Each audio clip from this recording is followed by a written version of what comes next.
Okay, we will go ahead and get started. And I want to thank everybody for joining us today. Um, my name is Mike Schwartz, for those of you who don't know me. I've been working with the Department of Education for quite some time. I probably came to start to work for 6 months or a year, and it's been, I think, 20 years. Time flies.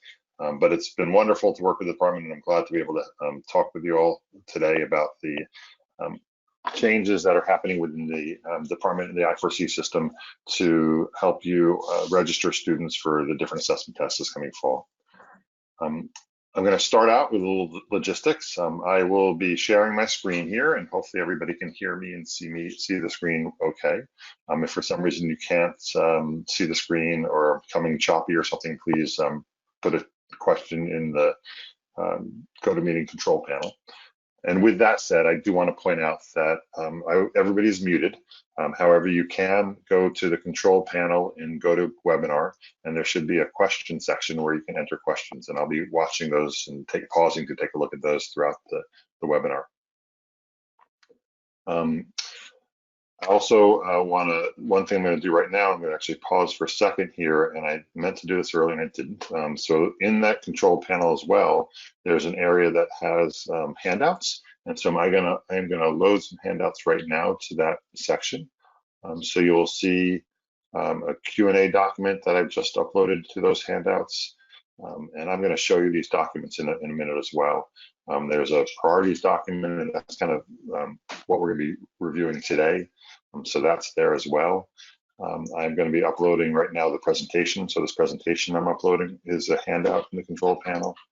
And then finally, there's an overview of the AOI and student assessment roster process. And so those 4 PDFs are now loaded in the handouts. So please take a look at those now, or and download them for later use as well. I'm also going to show you where most of those are located on the website as well.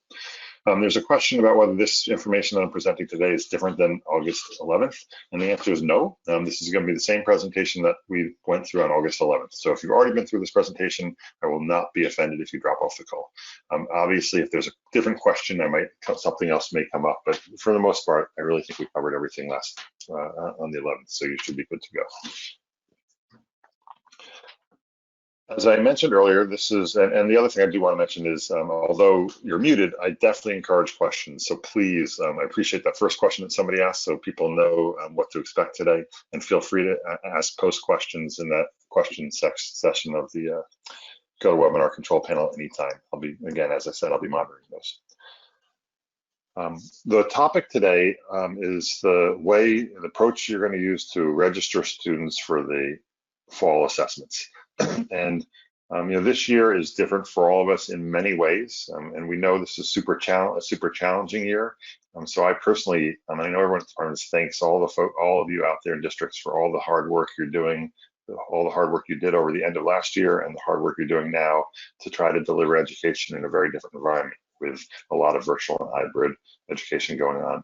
We know it's challenging, and we appreciate the hard work you're doing. Assessments are also going to be challenging this year in the sense that because the students weren't assessed at the end of last year, there are going to be additional assessments this year. And so this year we'll be doing the standard assessments that will happen in spring. But as all of you should know by now, the department is also asking that students are assessed both for the SAT and grade students who were in grade 11 this past year who are now in grade 12, as well as having all students assessed in the NHSAS who will be in grades 4 through 8. And then finally, there's an optional assessment for DLM students, and I'll talk briefly about that. I should also say that my main focus is on how to register students. If there are I'll take any questions and please ask them. Some of them I may have to defer. I don't know if Michelle Gauthier is on the call. I'll check to see if she's there, and she is. Maybe I'll unmute her. But Michelle works at the department along with Melissa White, and the two of them are kind of the assessment gurus at the department. So if there's specific questions about the assessment, I may have to hold off and get the answers later. And actually, Michelle is on the call, so I'm going to make Michelle an organizer as well. So Michelle, you'll be able to unmute yourself if you need to. Thank you, Michelle, for being here. Hi, thank you, Mike. So again, so the focus today is how to register students for these different assessments that can be part of the fall cycle. And the department feels very strongly that these, and as I do, as hopefully all of you do, that there's a lot of value in these assessments in different ways, and that hopefully, and what we hope is that you'll make most use of these assessments and the value that they provide. Certainly from an SAT perspective, I know the department feels very strongly that it's important that every student has the opportunity to take the SAT, because that's a key tool that helps students get into college. As a matter of fact, the department got a conversation a couple of days ago with a professor at Dartmouth who's trying to do put forward a program to try to increase the college enrollment within New Hampshire, just give students the opportunity if they want it. And so that's part of the reason the SAT is being offered this fall. It's not for this Dartmouth professor, but for this goal of helping make sure that all students have a chance to take the SAT and use that as a tool to apply for college if they choose to do so. And then the NHSAS is an important indicator to help understand where students are in terms of their learning, both at a large scale level across the school, as well as individual students, where it's not going to tell you what they know and don't know per se, but it'll give you an indication that then for a given student should hopefully make you ask questions to further delve into areas that they might be having strengths in or having troubles with. So there's a lot of value in these assessments, and we hope that if you've got questions about how you can make most use of the assessments, that you'll reach out to us for that as well. The department under Caitlin Davis has an initiative for data coaching that we are also a part of, myself and my company, and so we're also going to be doing some webinars and helping you understand how you can make best use of this data. And Mordecai and Heather Jenkins, who work with me, are going to be doing a series of webinars in September and October, helping you understand not only how to implement the interim assessments, but how to make value of that out of that data. There's a question: are students taking the NHS this fall? And the answer is yes. So grades 4 through 8 are required to take the NHS assessment this fall. And I'm sorry, I should be clear, the interim assessment. So the NHSAS both has a summative assessment, and that's what you're traditionally used to in the spring. There's also what's called the interim assessment, and it's the interim assessment that we're going to be asking, the department's asking schools to conduct this fall. Heather, I'm sorry, Melissa, feel free to add in if you want. So for today, we're going to did some introductions. We're going to do a few more virtual introductions, and then we're going to talk about the fall assessment schedule and the action items that we're asking all of you to do. And we'll go through that kind of a PowerPoint perspective, a slide perspective, and then we'll go and actually do an online demo. There's some things I'm going to be demoing and some things we're just going to have to talk through, but I'll hopefully give you a good walkthrough live as well, and then continue to offer question and answers if there are any. So that's the agenda for today. The goal is to finish within the next hour or 50 minutes, and definitely throughout the way I will look for questions, and I appreciate you asking them. There's a question about the interim assessment dates. Do we have an assessment calendar?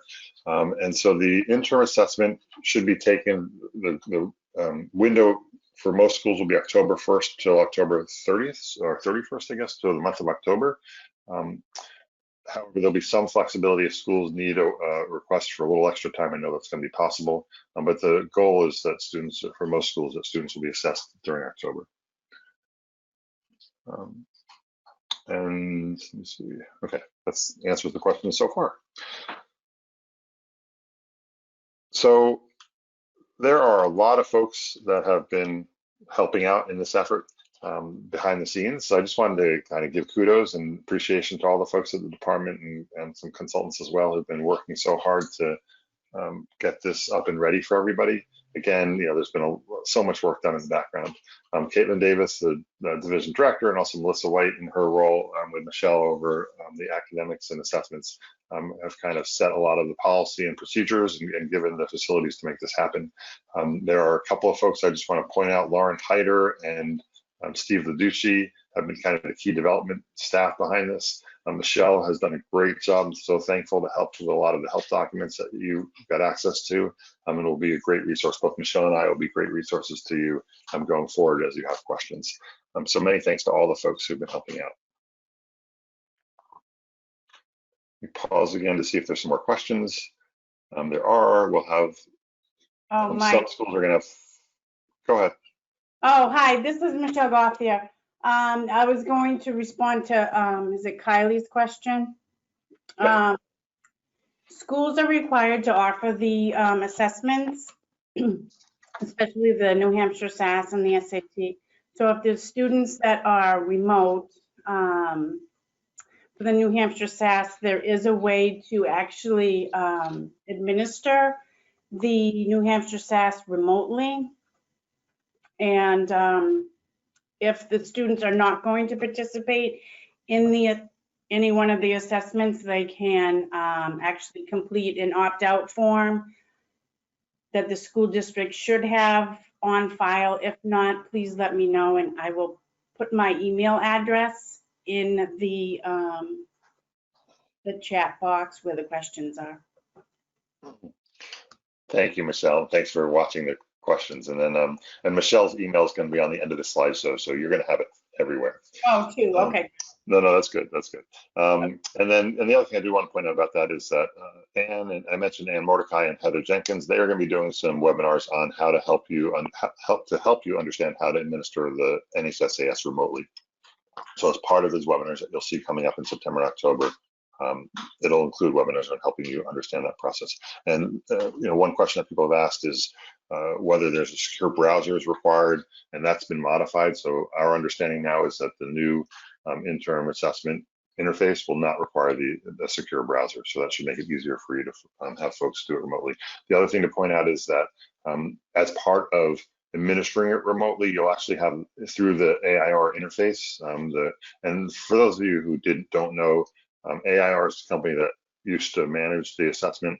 They have a new name they're now called Cambium. So I may refer to AIR, I may refer to Cambium, but it's the same company. And the tool, the interface has been the Tide interface. So those three words, Tide, AIR, and Cambium, are sometimes interchanged. The new Cambium interface that they've got in Tide will allow you to proctor the exam. So you'll actually be able to set up students remotely and actually have kind of a proctoring situation where you can watch them if you decide to. I think there's different options. And again, that's what Anne and Heather will help you better understand at those trainings, not the intent for today. And then the other thing I was going to say about the SAT is paper-based, so that's going to have to be done in person. But there are multiple dates when you can implement that, where you can have the conduct for the SAT, and then you can actually do it at multiple times in a given day. So for those of you who have high school students remote, I think the hope is that you'll be able to you'll be able to bring them in some staggered approach so that you can continue to maintain space and safety, et cetera, but still conduct it. Again, Michelle, please chime in if there's anything else you need to add to that.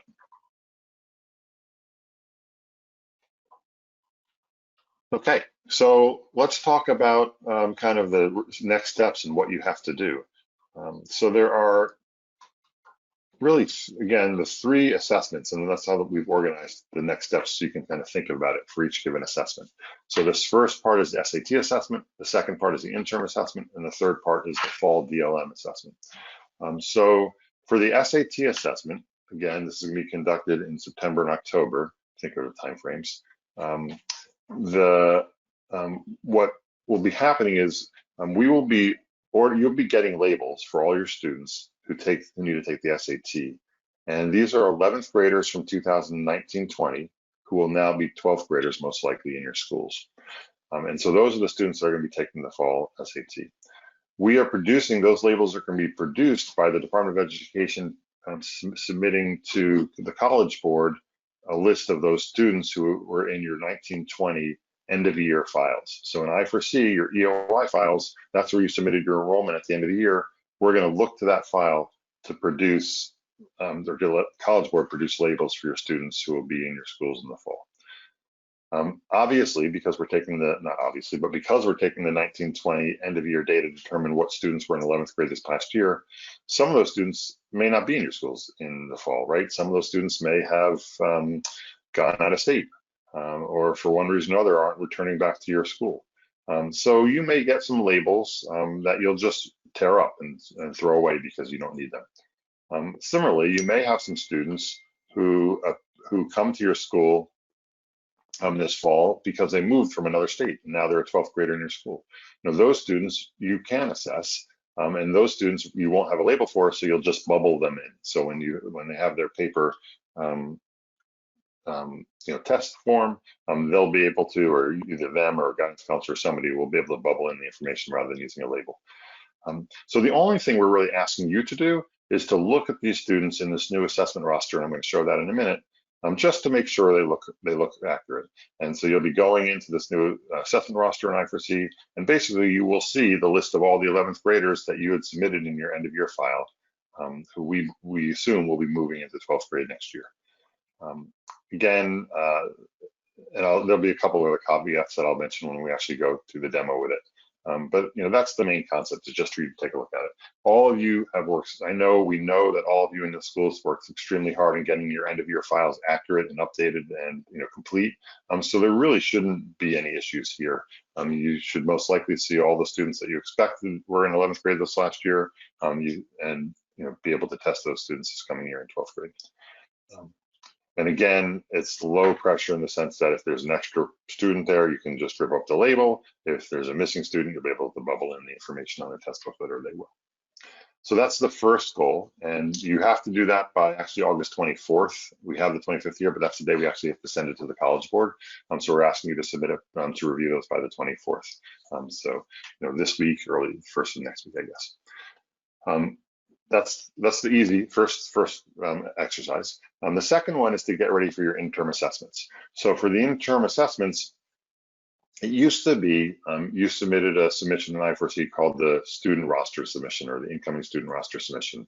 And that's how we knew what school students were in your schools outside of getting, for instance, your beginning of the year file or your end of year file. We are no longer going to have that incoming or that student roster submission.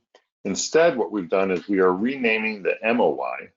So many of you are familiar with the MOI, the midpoint of the year that's usually submitted in the March or April timeframe. We're renaming that to be the AOI, and that stands for any time of the year.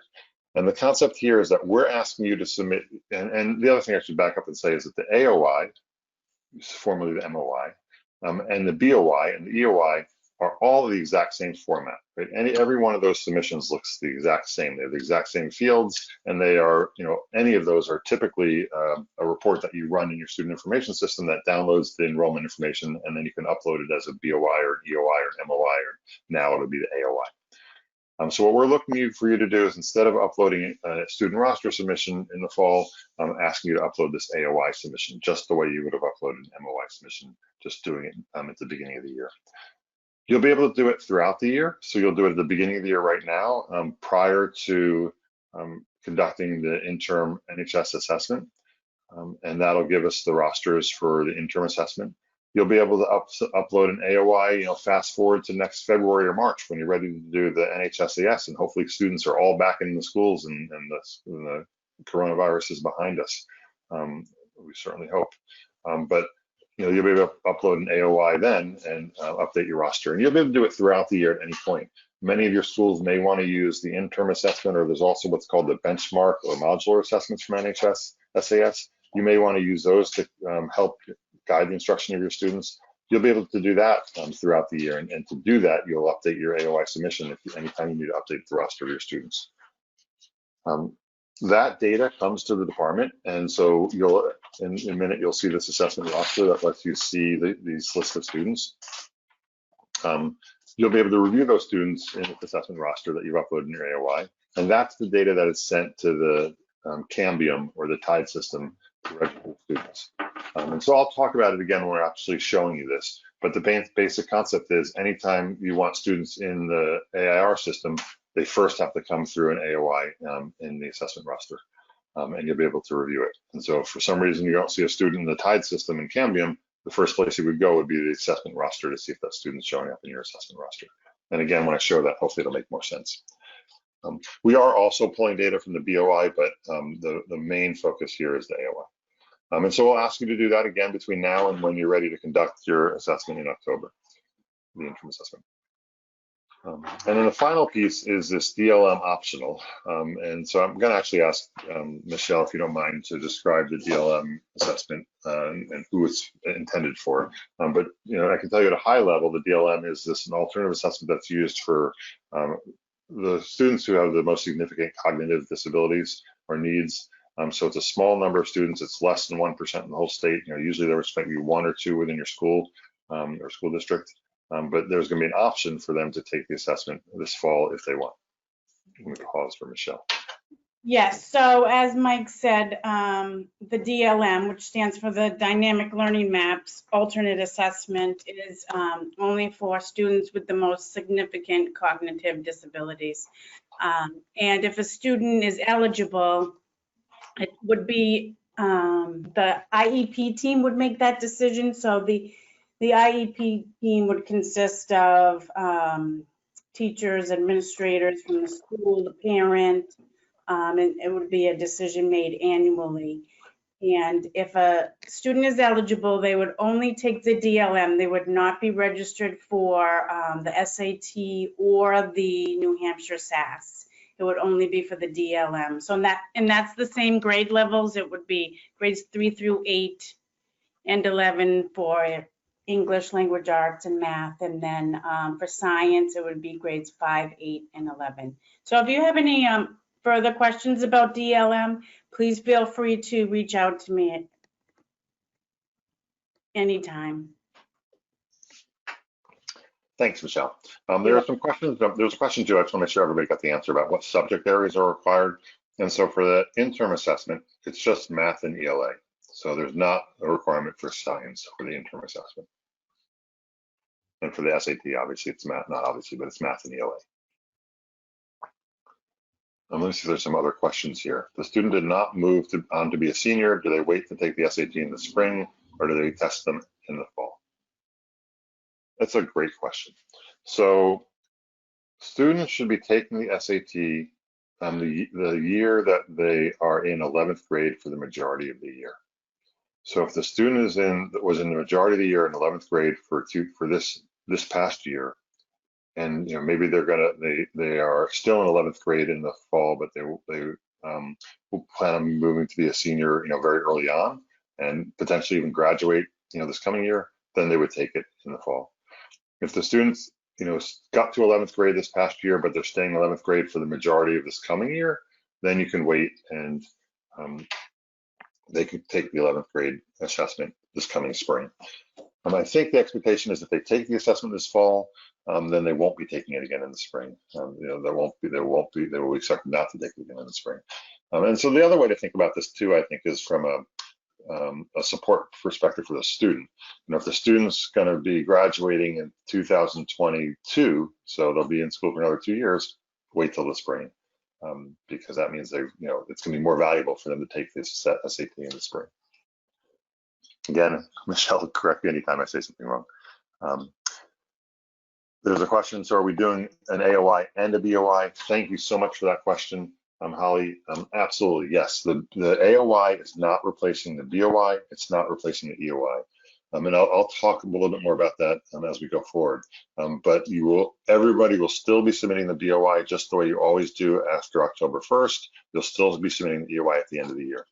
The difference is that the AOI does not have all the verification requirements that we look for in the BOI and the EOI. I'll talk about it in a little while. We'll actually start talking about it right now. AOI submission will not have, all the fields won't be required. Like you don't have to enter suspension information, for example. You don't have to enter homeless status. You can, but you don't have to, at least not at this point of the year with AOI. The BOI, obviously, you've got the requirements that normally come forward with the BOI, and the same as for the EOI. I should also mention at this time, though, so it doesn't get missed, we will likely ask you to submit the AOI in March or April, like you usually do, like you usually submit the MOI, and at that point, you want to have more of that data complete. The main purpose being to ensure that the data is accurate at the end of the year, make it easier for your end of year submissions. So hopefully that helps answer it. The other thing I should say is, although you don't have to submit the AOI with all those fields, you can, and there are reports that will help you look at your data in the AOI at any point. So if you want to help keep your data clean, you can do it. It's just not required.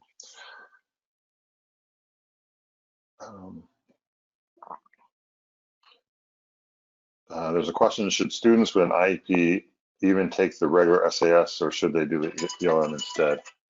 So again, most students on IEP take the regular SAS. It's just a very small number of students who take the DLM, and your special ed group should know that. And by all means, reach out to Michelle as well for additional questions. Yeah, Kylie, I can respond to you by email, but yeah, only a very small percentage of students take the DLM, and as Mike was saying, students with IEPs can take the New Hampshire SAS with accommodations. So I'll follow up with you, Kylie.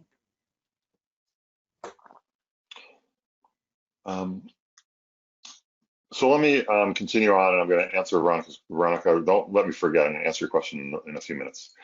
So these are the 3 steps. So we're asking you, between over the rest of this week, early next week, before the 20th, by the 24th, just to take a look at the SAT the assessment roster for the SAT students. I'll show you that in a minute.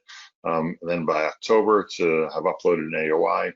Feel free to do it anytime. Do it now. The earlier you do it, the better. You can always delete one. You can upload a new AOI submission. You can upload an AOI submission now and then upload one in 2 weeks with just 4 or 5 extra students, if that's all you have. If you just want to add the new students, you can do it that way. And then finally, the DLM, and I'll show you how you mark somebody for taking the DLM optional test if you want. It's in the roster. It's a very easy thing to do. So with that, I'm going to actually flip over and give you this live demo. And I'm aware of the time, so we'll keep going here, but please do continue to ask questions. I am likely logged out, timed out here, but let me just see if I have to log back in. So what I'm taking you now is to a test system. So we're in the test website that has test data in it. And I am logged in as Concord in this, looking at this system. And this should be familiar to you, the i4see, the i4see system. You will now see under students a new option. You no longer will see, you'll now see a new option here called assessment roster. And so by going into i4see, clicking on the assessment roster, we've set this up right now so it should default to the 2019-20 school year and to SAT. So this is the first step we're asking you to do, and it's defaulting to it. What we'll be asking you to do is make sure this looks like the right thing. So yes, we do think we have about 312 students who are in grade 11 this year, or this past year, so that looks right. There, you may see, it's not showing it here right now, but you may see a small sliver of 12th graders that also are in this SAT, are going to be registered for the SAT. If a student was in, say, in 18-19, so 2 years ago, if they were in 10th grade, and then last year, 2019-20, they had moved to 12th grade, so they went from 10th to 12th, and that does happen. I mean, a student might have been in 10th grade most of the year and then ended up in 12th grade last year. If they come back to your school this year, they should take the fall SAT because they never took it before. They went from 10th to 12th flat and never took it last year. So you may see a small number of 12th graders in this pie as well, and those are students who, again, didn't take the SAT 2 years ago, so they should be taking it this fall. If you scroll down, you'll then see the list of students. So these are the 13 pages of 25 students. Hopefully that comes up to something close to 312. But you will see that list of those 312 students. And again, some of those could be in grade 12. You'll see an indication that they are going to be registered. You might see, so here's a case where you have an 11th grader that is listed as an 11th grader this past year, but they won't be registered because the student was included in a prior year. So it might be a student that was retained in 11th grade. So maybe he or she was in 11th grade 2 years in a row, and so they are not going to be registered. So that's all we're really asking you to do is just go through and take a look at this list. One easy way for you to do it is you can click the export to Excel here, and this will export this whole list to an Excel file, and then you can sort it any way you want. You can print it out. You can do whatever you'd like with it, of course. And again, what this means is that these are the kids that are going to be sent to the College Board for them to produce a label to it'll make it easier for the SAT assessment. And again, it might be that this student was in 11th grade, but this student left to go to Vermont. And so that's not an issue. You'll get a label for that student and they'll just rip it up and throw it away.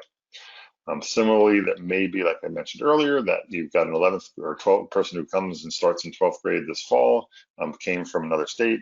Again, because they're not on this list, it's okay. They won't have a label, but you'll be able to bubble their information in when they take the test. Just some features on this page in addition to the export. You can click on a column heading, so it'll sort things by that column heading. Of course, you'll see real names in your system. I should point out that it lists the test center being the school. For the most part, it's the school where where the student is attending. There are some occasions where we had an indication that a student's going to be tested. Maybe it's like an out-of-district place student who's going to be tested within your school or somewhere else. So it's possible that that test center is different, indicates that. I also know that it's not here yet, but we will have the ability for you to override the test center. So if you have, for example, you might have an out-of-district place student who's going to take the test in Concord High School. And so rather than being the out-of-district school, you would override and say the student's going to be taking it in the Concord High School. So that feature is not there yet. So if you have a student who you need a label for, who might be like an out-of-district place student, just contact myself or Michelle and we'll help figure out how to make that happen. You can also obviously next page, previous page, navigate to a page. You can change the number of records on a page. The other thing I want to point out here are anomalies. So we struggled with a term for this, but to explain, I'll just explain what it means. There are 2 pages that list students here. One is the roster, and these are the students, like I said, that are going to be registered to take the assessment. The other is what's called this anomalies tab. And this is just a list of students that if for some reason you don't see the student in your roster, but you expected to see them in the roster, the first place I'd come is to the anomalies. And the anomalies might tell you why. And so, for example, the anomalies would show you students who they were in your school in Concord High School, but they currently have been taken by a charter school in this case. And so this is a student who was in your Concord High School, but we got another EOI record indicating that the student now is in the CSI charter. So it's this concept, and this will apply even more when we're talking about the NHSAS and those grade levels when you're submitting the AOI. But if Bo submits an AOI record with a 4th grader in it, and then next week Concord submits an AOI with the same 4th grader in it, we're going to put that student in Concord's, because Concord's the more recent school, in terms of if that's what their entry and exit dates show. We'll put that student in Concord's enrollment file, and Bo, where the student used to be, the record will show up in their anomalies. So anomalies, again, is a good place for you to take a look if you've got a student that you think should be in your roster, but it's not. Let me pause again to see if there's any other questions.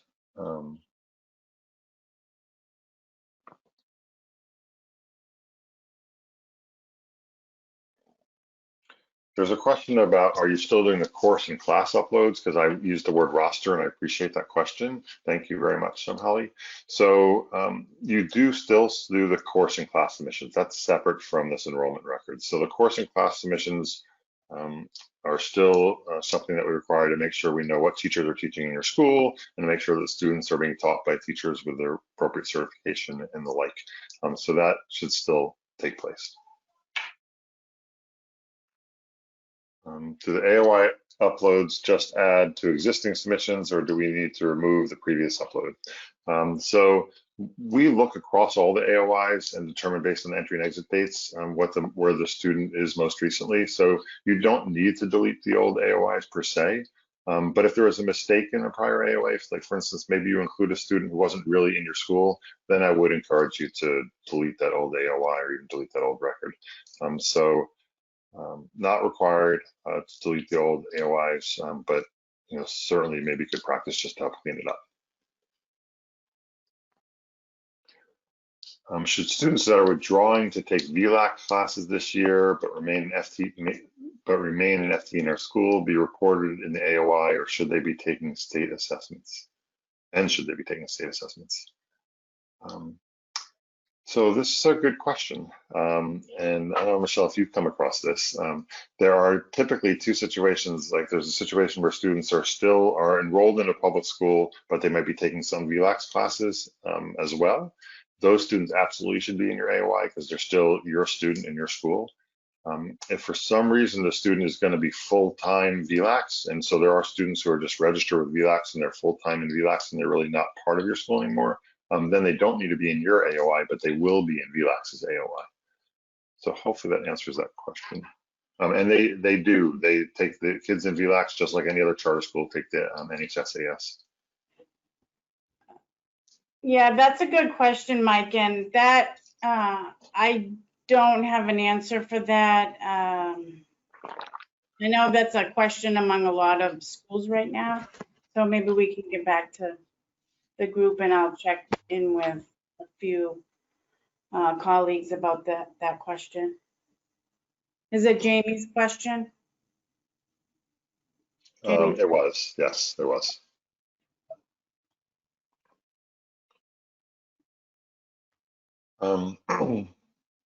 So I think that's probably enough right now for the overview of the roster. Again, there's some other features that you can play around with and certainly ask questions if you have them. What I want to do now is actually switch over to the AOI and talk a little bit about that. So the second step, as we mentioned before, was for you to upload your student AOI records for your students who are going to be taking the interim assessment. As I mentioned earlier, the students who are in grades 4 through 8 this coming year, 2020-21, those are the kids that are going to have to take the NHSAS assessment. You'll register them, you'll submit in the AOI in the grades they're in this coming year. When you actually go to conduct the NHSAS interim assessment or the interim assessment in TIDE, you'll actually be having students take last year's grade.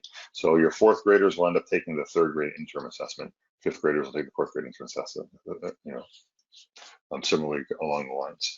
But you'll register them through grade, all the students grades 4 through 8 this current year. Having said that, it's better. We would prefer for you to submit your entire roster of all your students in your AOI, kindergarten through grade 12.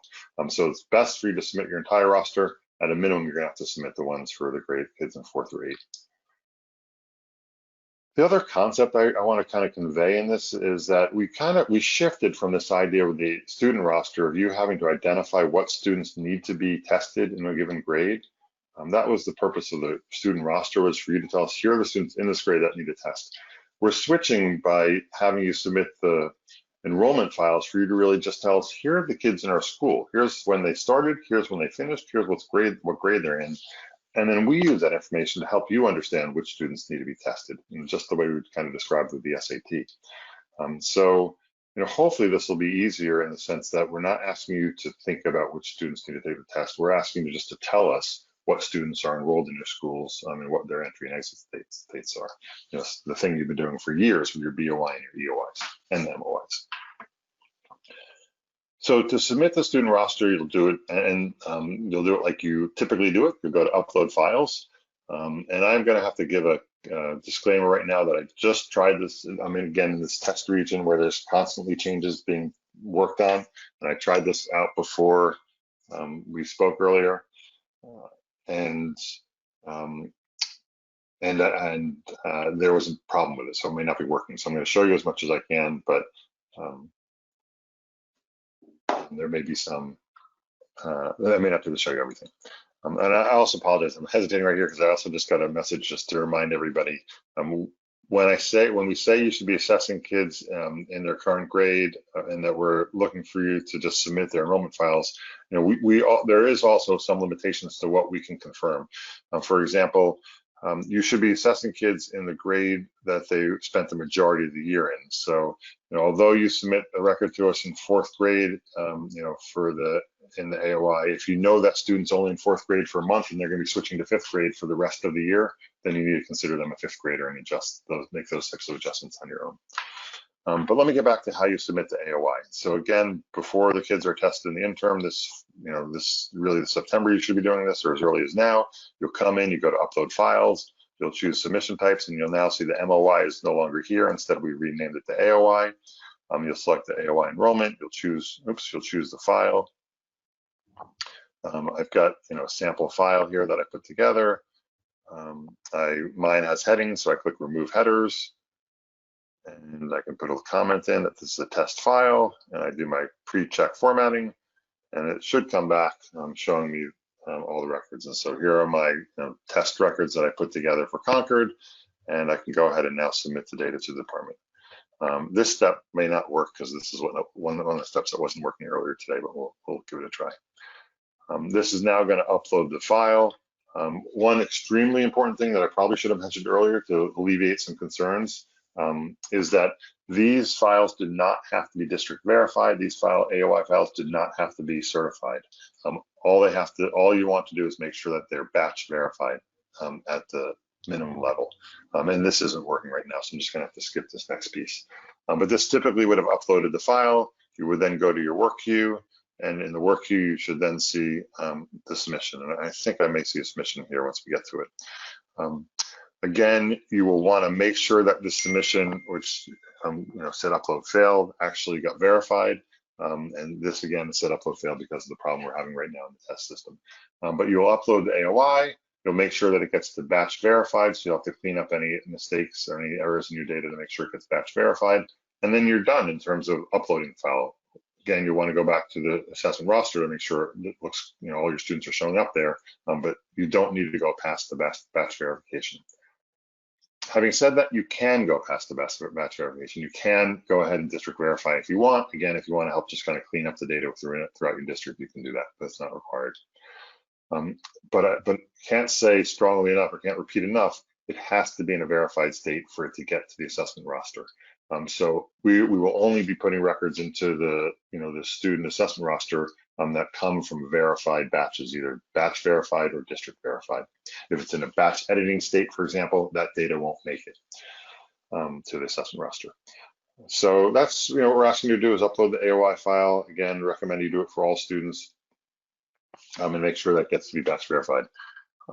You can go ahead and view the district reports. So although, again, it's not required to sign off any of these reports, we do encourage you to look at these reports. And just the way you did it for the MOI or the EOI or the AOI, we put these reports in here to help you verify the data.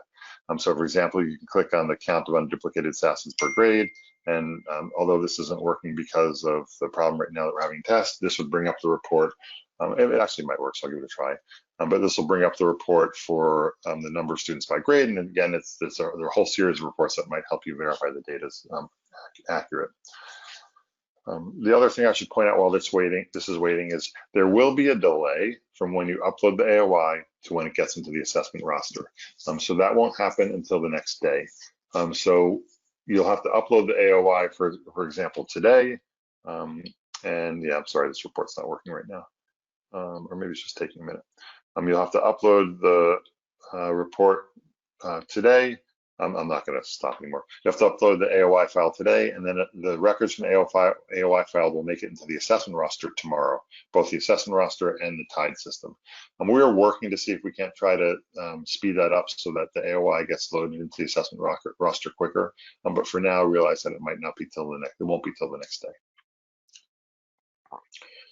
Let me pause and see if there's any more questions.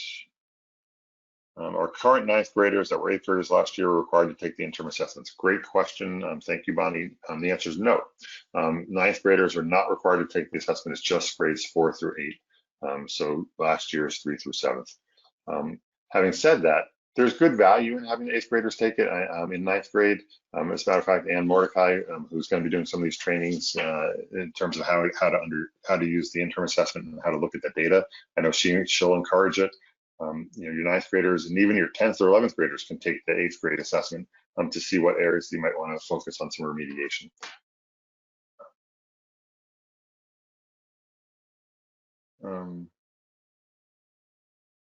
Next question. I have the same question about VLAX. I understand that a student can be enrolled in VLAX full-time, however, can remain a full-time student in our district. Not sure how to report those students. I guess we're going to have to get back to you on, Judy, thanks for that question too, about students who there may be some special I know there's some special waivers for using VLAX this year, but remain keeping the students within your school districts. We'll have to get back to you on that.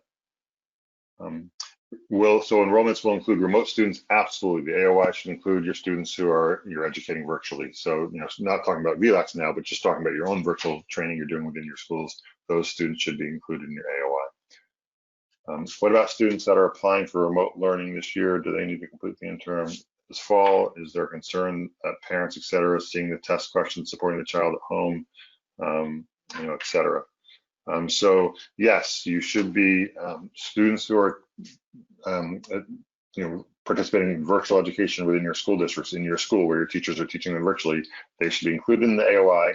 If they're in grades 4 through 8, they should be taking the interim assessment.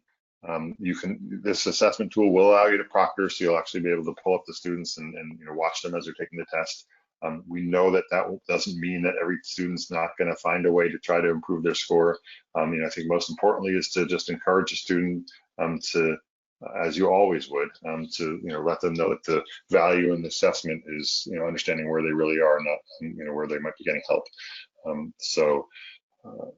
Please know. The other thing I should mention that I didn't earlier is that this interim assessment is not going to be used for accountability purposes. So the department's been fairly clear about that they're not looking to hold schools accountable in any which way based on the interim assessment, in part because we understand that it's not going to be as valid an assessment as might otherwise be.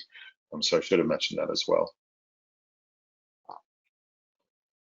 There's also a question: if a student was promoted from grade 10 to grade 11 on March 12th, after the January 17th deadline, or have started full-time anywhere from January to June, are they eligible for the 2020 SAT day or the 20? Okay, so this is again, I think, a question of whether if a student attended or started in grade 11 sometime after January 17th last year, should they take the SAT in the fall, or should they wait until the spring? And again, as I said before, I think the way to look at this is what is the intention of the student? If the student isn't, if you're intending to have this student graduate at the end of 21, at the end of this coming school year, in May of 21, then they should take it now in the fall, because it's going to help them most if they take it now in the fall. If the student is going to end up being a 12th grader again, so they're in 11th grade for the majority of this year, and they're going to stay, they'll stay in your school for the school year 21-22, then have them take it in the spring, because they were in 11th grade the majority of this coming year, and they're still going to be here the year after. So it's going to be more value for them to take it in the spring, and that'll be appropriate. In the data dictionary, the explanation for the AOI is confusing. The MOI is still there as well. Thank you for that. We will get that corrected. I will point out right now, and I know we're running out of time, so I'm going to do this fairly quickly. But if I go to the help document and I go to the data dictionary,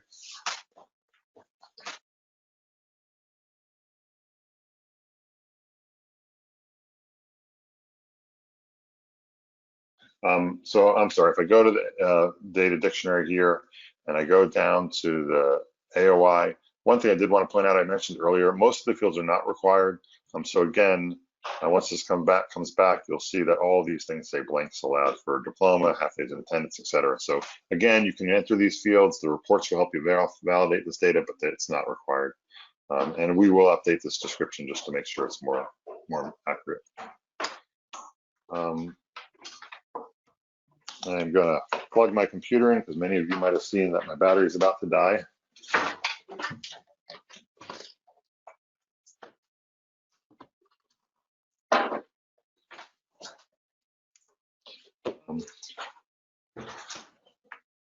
So let's see, there's a couple more questions. If an out-of-district student changes schools or leaves a district, we only have to submit one entry for that student in the AOI after the initial AOI submission. Julie, maybe I'll try to answer it, but feel free to ask the question again if I'm not understanding it correctly.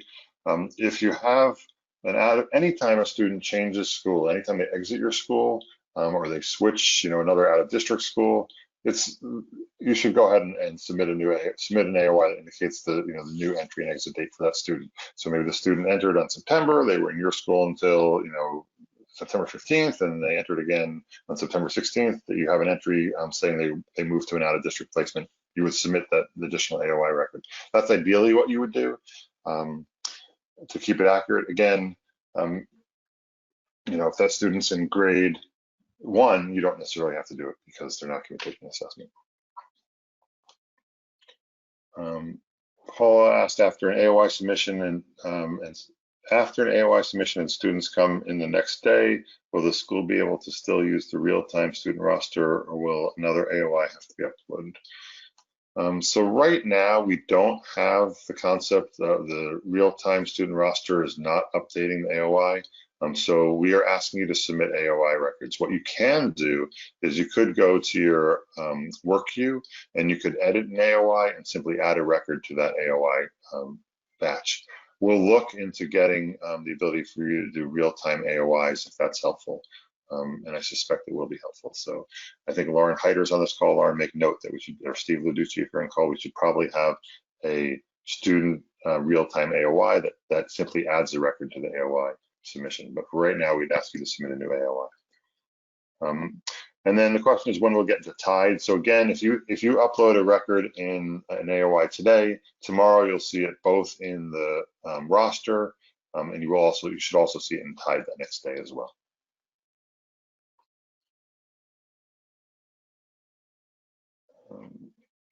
There's a question there, somebody's confused with the SAT roster. You say if someone is missing, just bubble them in, and if they left, just rip up the labels. What do we actually do when you say review the list? Sorry if this sorry if this is confused, obvious.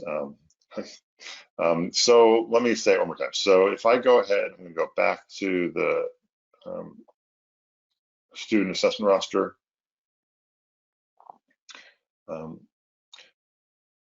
We're asking that you make sure that this looks fairly accurate.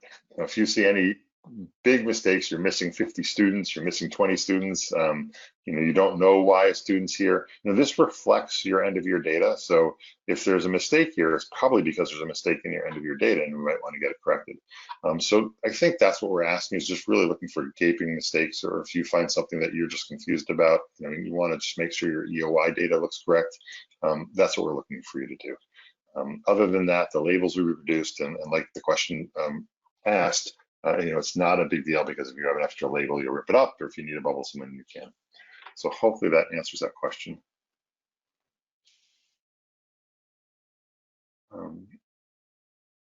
And then Anne asked the question. Anne, you're not allowed to, Anne Mordecai's not allowed to ask questions. I'm just kidding, Anne. Thank you for your question. Will 12th grade students be placed into the portal, the TIDE system? And my understanding is yes, that all grades will be uploaded into AIR, or into Cambium, or into TIDE, whichever word we want to use. Let me go back. I know we're running out of time, and I just want to show you a couple more things. So once you upload the AOI, again, just has to be batch verified. The next day, if you come back to the reporting system and you go in, if you go back into students and you go back to the assessment roster, and why I just did that, I don't know, because I was already there. If you change the school year to 2021, because now we're looking at the students who submitted the AOI. At this point, you'll be able to select these other assessments, and so you'll see here. You can look at just students who are registered for the SAT, so those are your 11th graders, or 11/12th. Your NHSAS, so here we're going to be looking at just the students who are registered for the NHSAS. In the test file I threw up, we just had these grades, and this is including grade 11, even though those students don't have to be used. That's only for science, so we're not dealing with those students in the fall. But this would show you the students who we are going to be sending to TIDE for the NHSAS. Each one of these links, if you click on each one of these, you'll see the rosters of students that are associated with that specific assessment. If you click on all, you'll see students across all these assessments. And the nice thing you'll see is that within the list below, there will actually be a checkbox for each one of the assessments. NHSAS, PACE in this case. I'm going to confuse this even more because I chose Concord, which happens to be a PACE district. For most of your students, you would see these checks under the NHSAS. The other thing I should mention is that we've just learned that PACE is not going to be doing PACE assessments. They're going to be doing NHSAS, so this PACE is actually going to disappear. But for 99% of you, that's irrelevant. So If you though click, as I just did on this all link, you will see students that are being assessed in NHSAS, SAT, and DLM. When you're in the all view, and the other thing I should mention is that depending on which view you're in, the information that's appearing down here is slightly different because it's, some of it's only applicable for certain assessments. When you are in the all view, seeing all students and which assessments they might be registered for, you'll see that here you have the opportunity to indicate that the student's taking the DLM. So this is the way you would say that this student should be taking the DLM. And so I'm going to do this. It may or may not work, but either way, it'll give you some information that'll be meaningful. Okay, so it didn't work in the sense that it gave me an X. And if I hover over this X, if I can get it to pop up, it says this student is not eligible for the DLM. To be eligible for the DLM, you have to be on an IEP.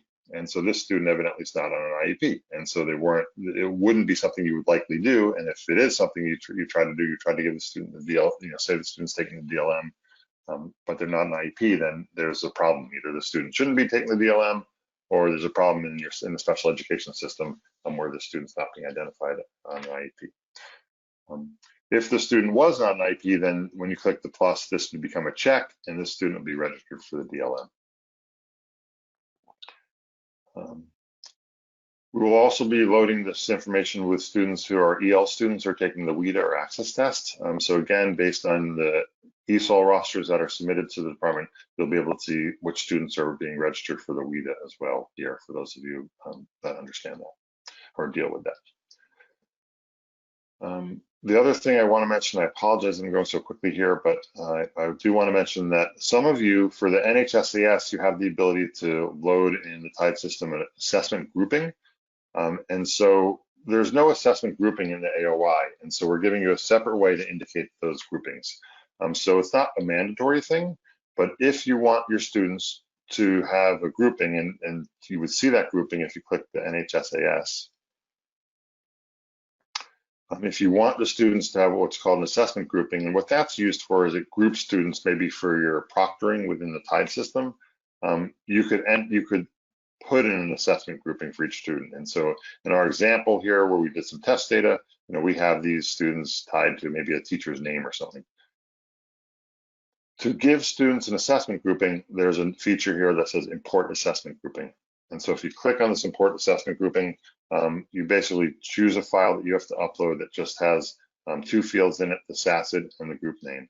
And this basically will just take the most recent record and whatever SACID and group you assign, whatever group you assign to that SACID, it'll update this assessment grouping with that information.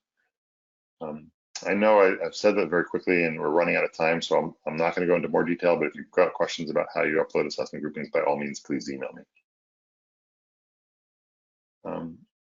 I want to do a couple of things. I'm going to see if there's some more questions, and I apologize if we go a few minutes over, but hopefully we'll be wrapping up very shortly.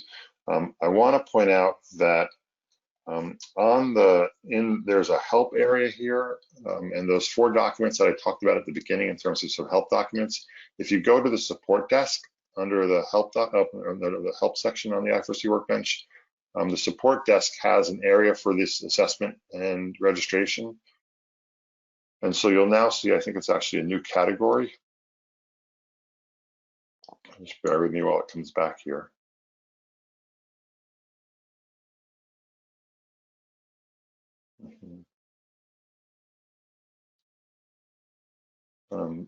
So in production, it shouldn't be taking this long. And actually, while I'm doing this, I'm going to go see if there's some other questions.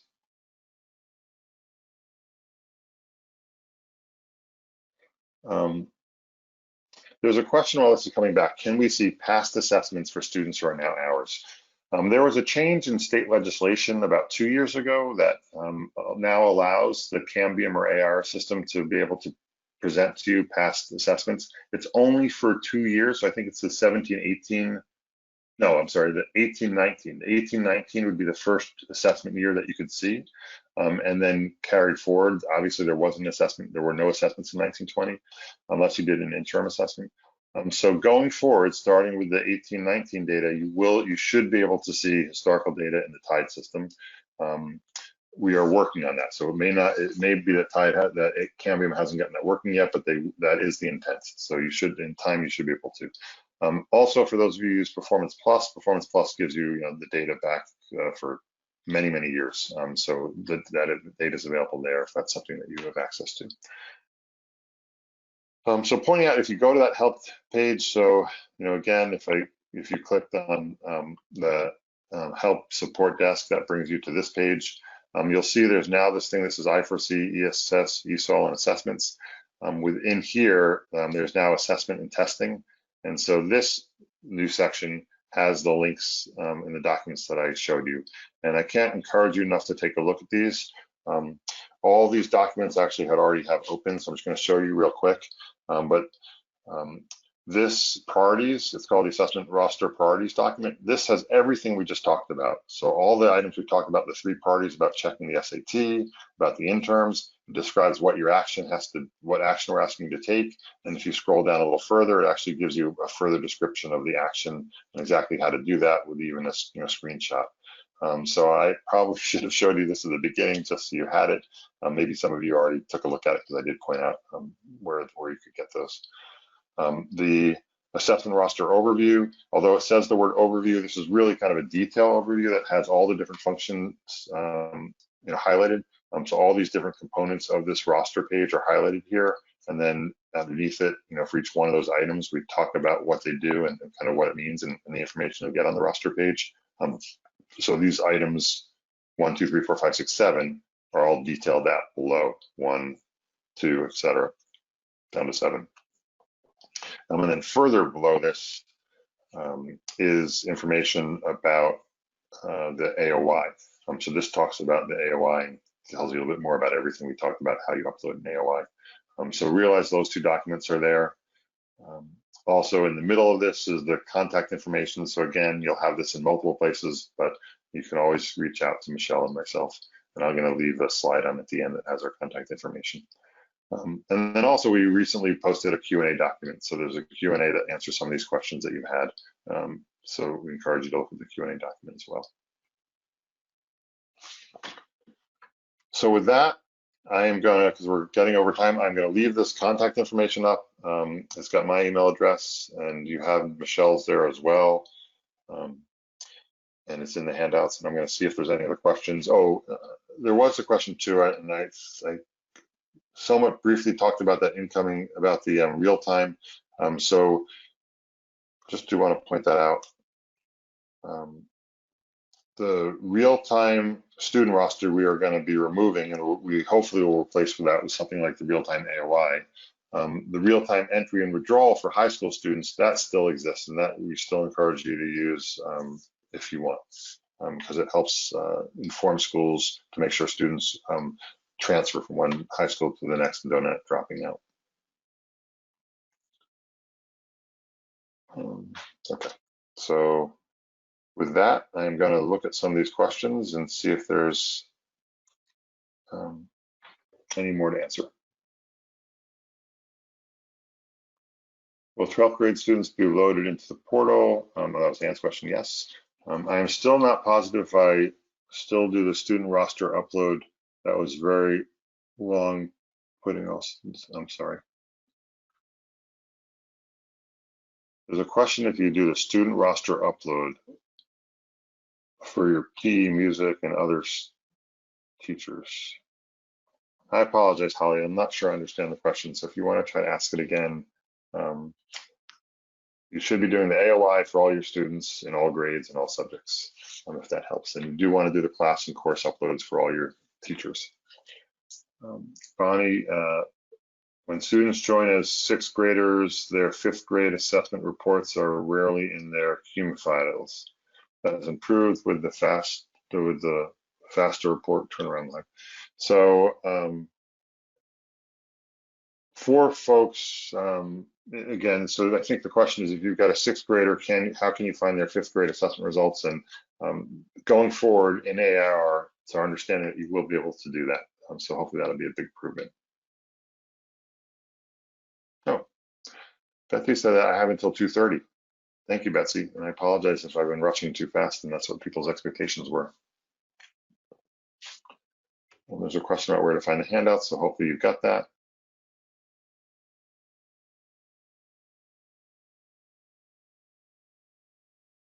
There's a question about whether, I think the question, maybe Anne was helping me understand it. There's a question about creating the rosters in the portal. We'll have to get back to you. So what I'm understanding is that the student grouping is not creating the rosters in the portal, if I'm understanding the question or the comment. And if that's the case, then that's the case. But let us see if we can't do something to make that easier in the future. So we will look into that.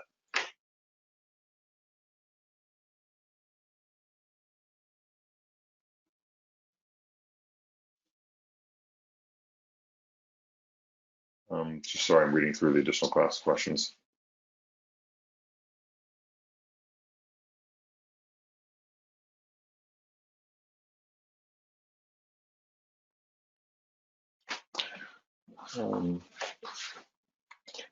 So again, I apologize. I was rushing. I'm expecting that folks only had till 2, but I'm going to stay on. So I'll see if there's any additional questions. I'm just going to review some of the steps a little bit. And then Holly, you've asked a question, and I'm going to actually, Holly, if you don't mind, I'm going to unmute you and see if you can ask me, if you can elaborate on the question.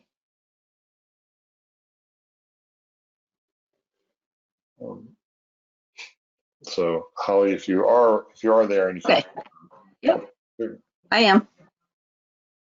So on the, you keep using the word roster, and I'm thinking it's not, we do the course, the class upload, the course upload, and then the roster puts the kids under all those teachers.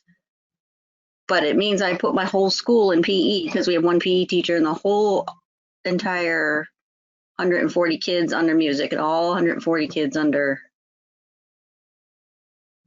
every IA. Yeah. Which is a huge file and it's no big deal. But if I don't have to do that one, I don't want to do it. But I'm not seeing how your AOI is going to accomplish that. So I'm thinking we do need to do it. Thank you, Holly. That does help me understand the question. And yes, you do need to continue to do what you've been doing. And let me explain that just for everybody to make sure we're all on the same page. So I'm going to switch back over to the work queue. So there are several submissions. Let me go through the submissions just to clarify, because I think the word roster has been a little confusing. There is a student class submission and a student course submission. Submission course. The submission course, for those of you who don't know, tells us what teachers are in your school and what they're teaching. So for instance, Mike Schwartz is the PE teacher and Holly is the Spanish teacher or whatever. So that's still required, it hasn't changed. The student class submission, sorry, I didn't mean to actually select it. The student class submission tells us what students are in those classes. So what students are in Mike's PE class, what students are in Holly's Spanish class, Holly's Spanish class 1, Holly's Spanish class 2, Holly's Spanish class 3, etc. Those are still required. And those are used to tell us, to make sure that your that students are being taught by certified educators and to understand and be able to report what we have to report both from a state and federal perspective. There used to be a student roster submission, and that one won't be used anymore. That student roster submission was just telling us kind of what students were in your schools, not what classes they were in, but what schools they were in. That is no longer required. You don't submit the student roster anymore. Okay. Instead, you'll be submitting this Aoi enrollment. And so the Aoi enrollment looks just like your BOI. It was what used to be called an MOI. Now we're calling it Aoi. And this tells us what school your students are in. Hopefully that clarifies for folks. Thank you. Thanks so much for asking the question.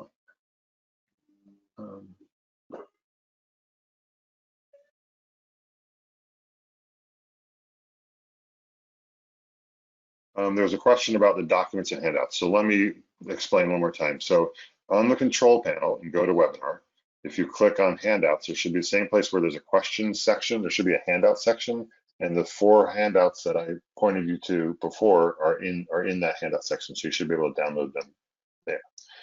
The same handouts, if you go to the help page under the support desk and navigate yourself to the assessment and testing from that page, you'll see there's the Q&A document here, the fall priorities document here, and then the overview document here, as well as an Office of Assessment document that talks a little bit more about the assessments.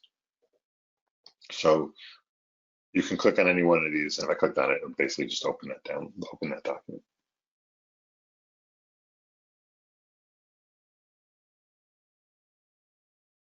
Oh.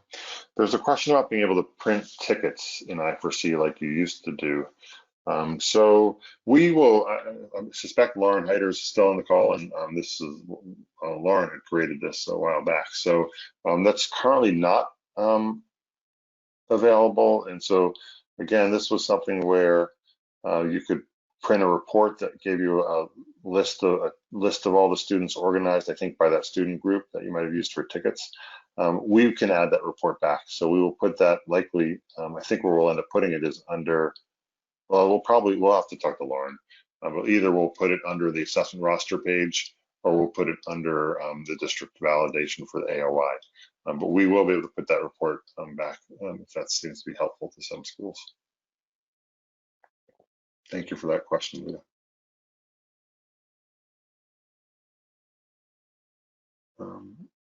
Is the SAS only done online, even if students are doing in-person learning and coming back to school? Thank you. So the SAS interim assessment will be done on a computer, regardless of where the student is. So if the student, typically, like the schools typically do the summative NHSAS in the spring on computers in your school, you would be doing it on your computers in the fall here with the interim assessment. So it is always an online assessment. But it can be done in school if your students are in school.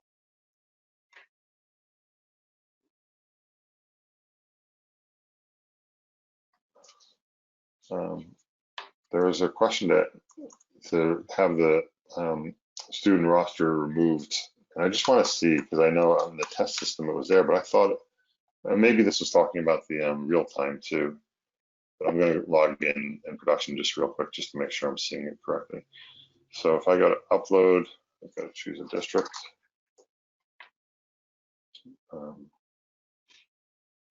So the student roster has been removed from the upload, so you can't upload it anymore. So it has been removed. So the only ones you're seeing now are student class and student course. I was in the test environment, that's why we were seeing it. But in production, the real environment, it's been removed. What we have to remove and what we have to get fixed is the real-time student roster, because this is no longer valid.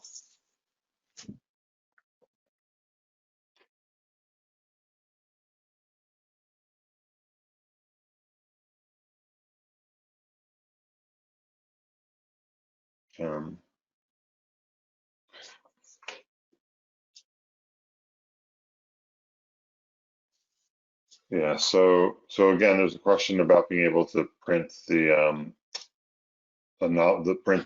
rosters so students can be able to log into Tide.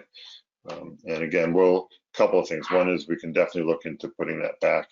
But the other thing I do want to point out, let me go back to test to do this. As I mentioned earlier, you can, within the assessment roster, if you wanted to print out a list of students, remember you can export to Excel. So, please do remember that you can go, I could select all students,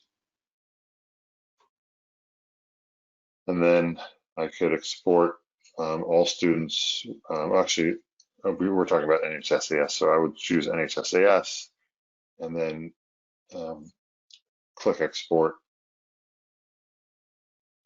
And by exporting to Excel, I would then have the grouping in this file, and I could then sort it any which way I want as well. And it would have, you're not seeing the assessment ID here, but it would also have the assessment ID here. So it would have both the student SAS of their name and the assessment ID along with the grouping, and then you could sort that. And I could even click here, I could click the column heading and sort it, but you'll be able to move it to Excel and then sort it. So that may help you in the meantime, but we will, like I said earlier, I think we should be able to put that report back as well.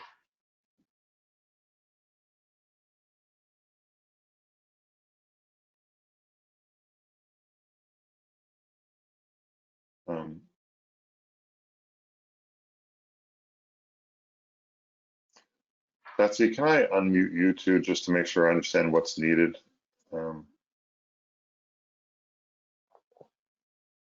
It's not clear to us what you all need in terms of a card or ticket for the students.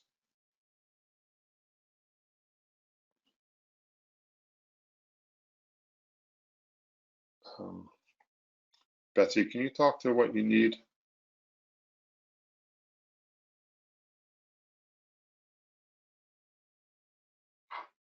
Okay. Well, Betsy, if you are able to unmute or something, feel free, or I unmuted. If you're able to add to it, please do. Otherwise, let me just read the questions to make sure, see if I can answer. So let me back up a little bit. So let's make sure we're not talking about two different things. For the SAT, you will receive labels from the College Board. And so for the SAT test, you're going to get labels that you use for the booklets. For the NHSAS, some schools printed out reports or kind of these tickets that they used for students to take the virtual, AIR NHSAS test. So for the NHSAS, for the intern test, there aren't labels because it's not a printed book. It's an online test. But for NHSAS, you will be able to, yourself, you'll be able to export to Excel and produce lists with, you can sort by assessment grouping, and you can give to your teachers or your students so they have their assessment, SAS and their assessment ID. We used to have a thing, I believe, that might have actually printed out where you could cut out cards that you gave to each student. And so it was a kind of a pre-formatted PDF that had each student's name, their assessment ID, and maybe the assessment grouping, so that you could use that for the students to take the NHSAS virtually, or online, when they take the NHSAS online. We will reproduce that report because it sounds like at least one or two schools were using it. And so we can put that report probably on this page so that you'll be able to print out those cards if they're helpful. And if there's still other questions, please add to the chat section.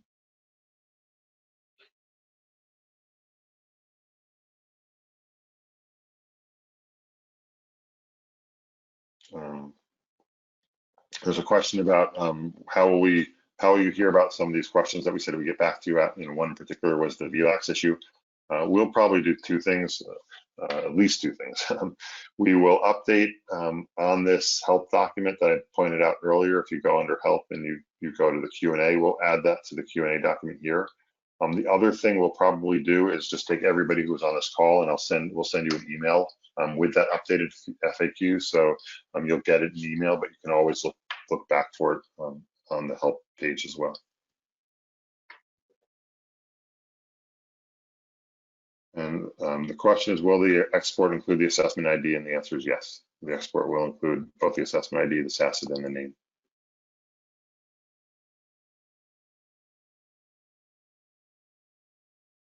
There's a question, families are still letting us know if they're homeschooling or returning in person or remote.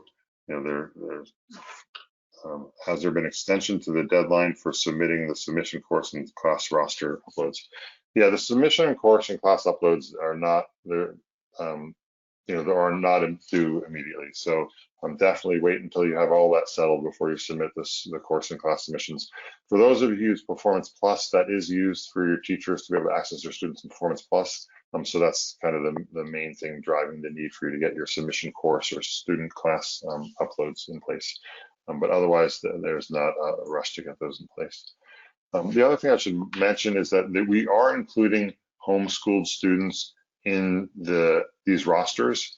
We do that because homeschool students can take the assessment if they want. And so we want you, for instance, for SAT, we want you to have a label if the homeschool student wants to take the test.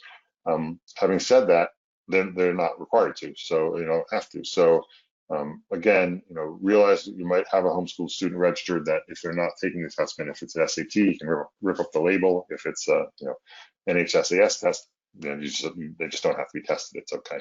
But realize that you might see these homeschool students in the list. The other thing I'll just point out, some of you may have already looked at your SAT roster, and there was a mistake that on the SAT roster for looking at the 2019-20 SAT roster that we were including kids who were promoted, who graduated, and so those students will be removed. That was a mistake that on our part.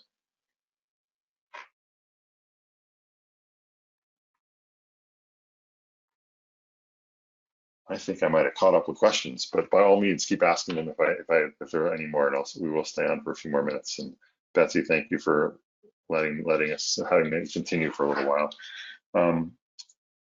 Michelle, is there anything you want to add at this point? No, but we're here to help. I'm in the office usually every day, so please don't hesitate if there's anything. Nothing is a stupid question, trust me. Don't worry, just email or call anytime. Yep, that goes for both of us. And again, if you go, as I mentioned before, on the help page under support desk, this brings you to the list of help documents. And if you go to the i4see and then the assessment testing section, you'll see, for instance, on the Q&A document, right at the top of the Q&A document includes our contact information. So you've got Michelle's email right there, as well as mine, as well as the location to submit help desk tickets. So I'll make that a little bigger too, if I can. Or maybe I can't.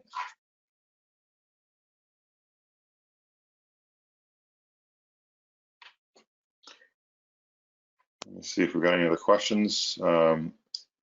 Silly question, which is not silly, no silly questions. Where do proctors get a link to the online test?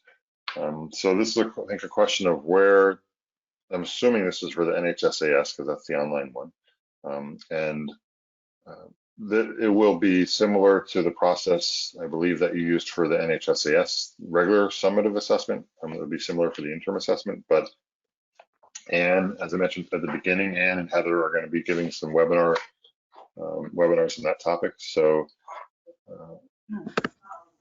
yeah, Mike, I was just going to say too, there'll be more detailed instructions on the New Hampshire SAS interim assessments and how to administer them. So they'll be coming out pretty soon.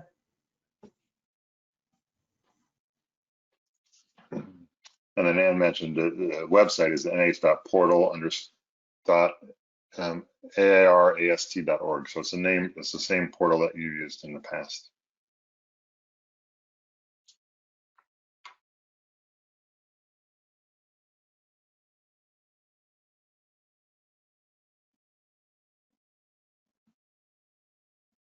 Mike, it's Michelle.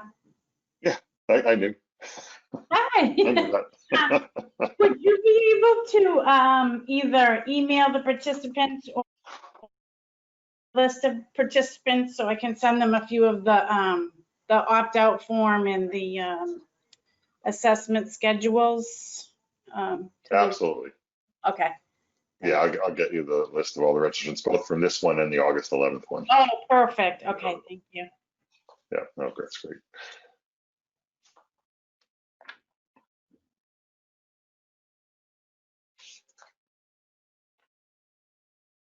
Okay, well, I think we've had at least 30 or 60 seconds without any more questions. So we'll take that as a sign. Plus, I know several folks have dropped off earlier. So we want to thank you all, especially the folks who made it to the end here, and appreciate everybody's patience and persistence through this. We know, as I mentioned at the beginning, this is a challenging year for everybody for so many reasons.